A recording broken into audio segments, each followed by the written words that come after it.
What's up, everybody? This is Russell Wheeler. He works with us here for the Keystone Elk Country Alliance, and he has learned a lot about snakes in his lifetime and knows a lot about them. So, all right. So how's everybody doing today? Good. Good.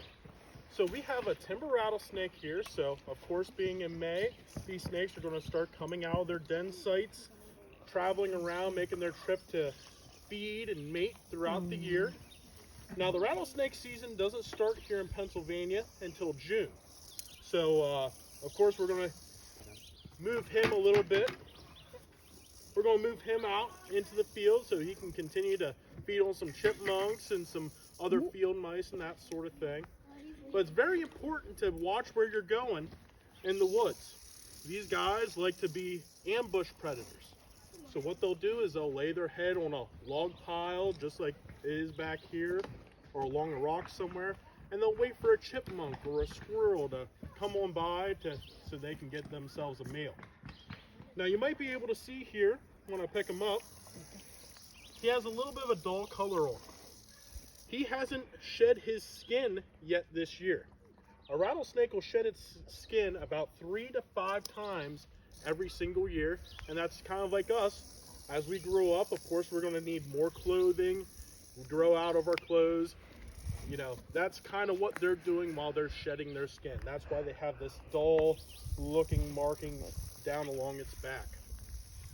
Now, of course, they are venomous, and you want to be very, very careful around them. So the big thing is of course, giving him enough space so you can be at a comfortable distance. And the main thing that you can see here, he's rattling his tail a little bit. He's not really feeling like he's in a lot of danger unless he would be all curled up, striking, be more of a defensive measure. Right now, he's just kind of crawling around, trying to get away from me, away from everybody else, because they don't really want to be around people. They want to be nice and relaxed and be able to live their lives just like everybody else. A lot of people have a bad feeling about snakes because you hear all the folklore and how every snake's going to kill you. This is a younger rattlesnake. He's probably only, I would say, less than 5 years old. Can live up to be over 25 years old in the wild as well. So he has a long life ahead of him. He looks very, very healthy. My guess is he's a male. I did not count his subcaudals, which is how you tell the difference between a male and a female in a rattlesnake. So from right about here where my hook is, underneath his belly, you're going to find what they call subcaudal scales.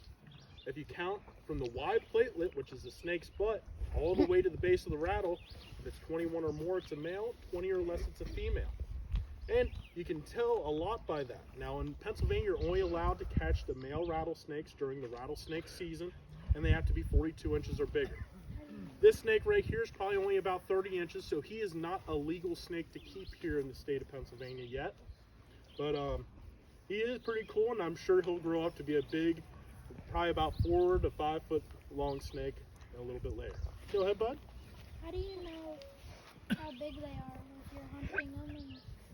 So it's a tricky situation there because you're going to have to measure it by yourself.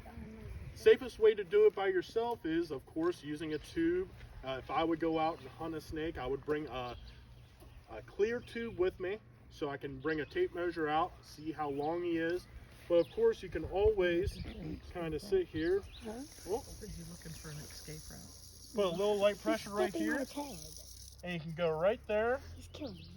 And then these black scales right here are what you count to see if it's a male or female. So we'll count it here real quick. 1, 2.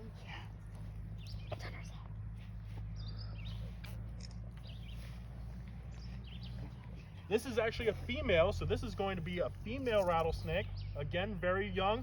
It actually still has its button on as well.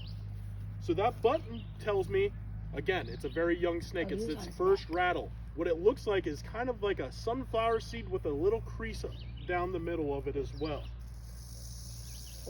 She was in that wood pile waiting for a chipmunk or a squirrel to come by to eat and get some fuel in her for today. Hey, Russ, before they go, probably one more thing. You know, you should probably tell them that they shouldn't be doing what you're doing if they come across a rattlesnake. You know? 100%. You do not want to pick them up. You get a pretty bad hospital bill. My father